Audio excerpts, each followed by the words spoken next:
Hi, Stampin' Friends. It's Chris Slogar from BuckeyeInklings.com.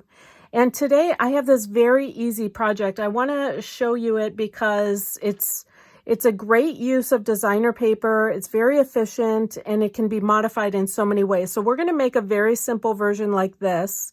And then I'm going to show you the different ways you can incorporate a bigger greeting, mix and match pieces, and change up the whole look of the card. But this is a project I did last night on my Facebook Live. And if you're not in my Facebook Live group, you might like to join. There are projects that I present over there that I don't always get back to YouTube. I don't always transfer back to YouTube depending on time and their complexity. And even though this is an easy project, I wanted to put it on YouTube just to have as a reference. Okay, so we're going to make a card similar to this. We've got a different piece of the plaid tidings here.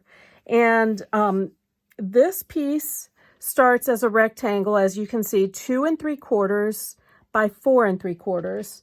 And what I'm going to do, I'm going to just mark it from the top edge. I'm going to measure down 1.5 inches on the left side and 1/2 inch over on the right side. And that's going to be my line to cut the diagonal.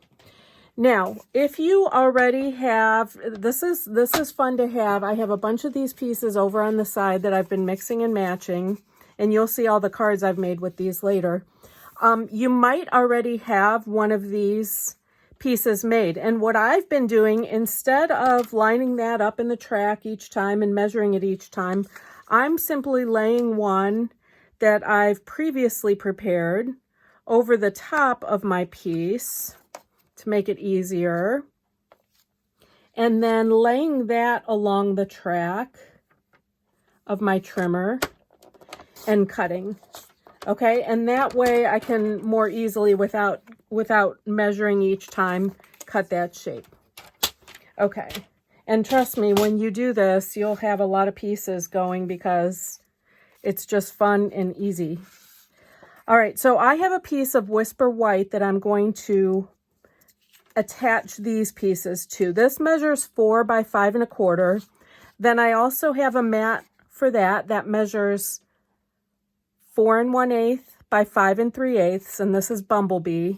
And then a regular card base, 5 1/2 by 8 1/2, scored in half at 4 1/4.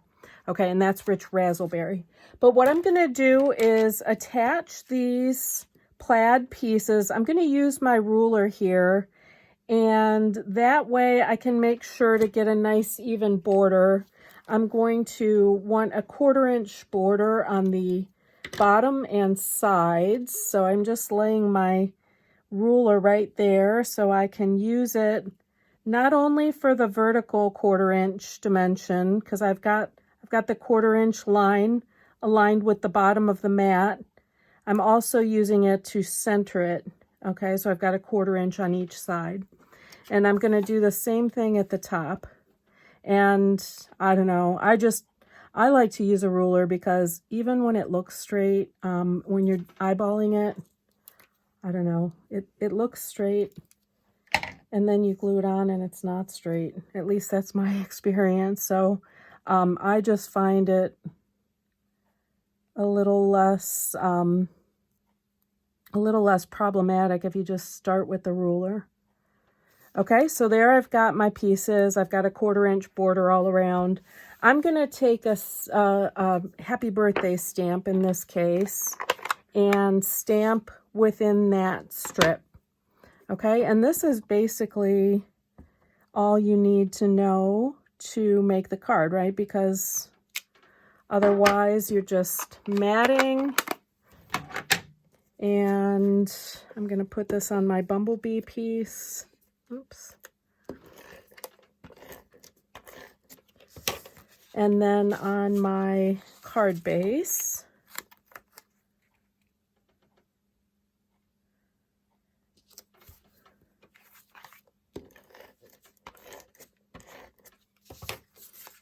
Okay, and that's like I said, very efficient way to stretch the DSP. This is a piece that is under 3 inches wide, so you can get 2 from those 6-inch squares. And then I'm just going to add I've already made a pumpkin with the Harvest Hellos bundle.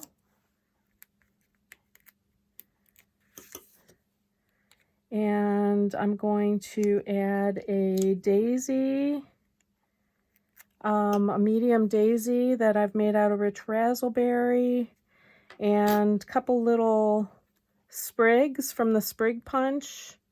Okay, super easy, and it's decorated.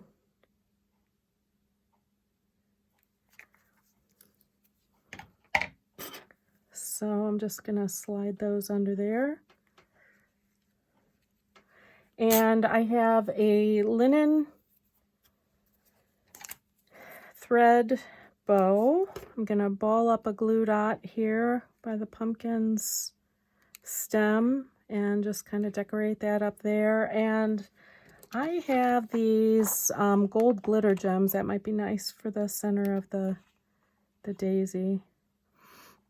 It looks kind of like a fall, almost like a mum, in this nice razzleberry color. Okay, so that's that. So I just wanted to show you the basic design, but now let me show you, you've seen that one, which is the same. It's a plaid that's just split. But let me show you some other ideas. There's another plaid. Okay, but in this case now I'm mixing and matching. I've got a plaid up top, and I don't know if you can see this. This is the Tasteful Textile embossing folder on Cajun Craze here for the bottom piece. So what I did is for both the plaid and that embossed piece, I started with a piece that's 2 3/4 by 4 3/4, and I cut them on that diagonal using that same template. And now I have the opposite pieces to make another card. So it's fun to mix and match these pieces. And then here in this case, I used, for my 4" by 5 1/4" mat, I used a piece of the plaid there, and I used white as one of the trapezoids to add my greeting. Okay, and so here's a couple of Halloween ones. This uses the Everything Essential stamp set and tag punch. And I needed a bigger place here for my greeting, so I just made that one white. And this is embossed with the Cobwebs embossing folder. And then maybe my favorites are these Christmas ones where I used two different prints of the designer paper, and then I just cut the houses out of the designer paper. Here, in this case, I used a background of designer paper 4 by 5 1/4 again, and white down in one of the lower trapezoids. And then here I had, this is from Tag Buffet, and a bigger greeting, I needed a wider space here. So what I did is I made the pieces as normal, you know, just the standard 2 3/4 by 4 3/4 rectangle. But in this case, I cut a 1/4 inch off the bottom of this Old Olive striped piece so that I'd have more room for my greeting. So super simple and, you know, really easy to mix up to make a lot of different looks, the same easy layout. And I think you'll like that if you give that a try. Here's the one we made and the other plaid ones. All right. So, thanks guys. If you need any of the products you've seen, I would so appreciate your help in my online store. And otherwise, have a great day.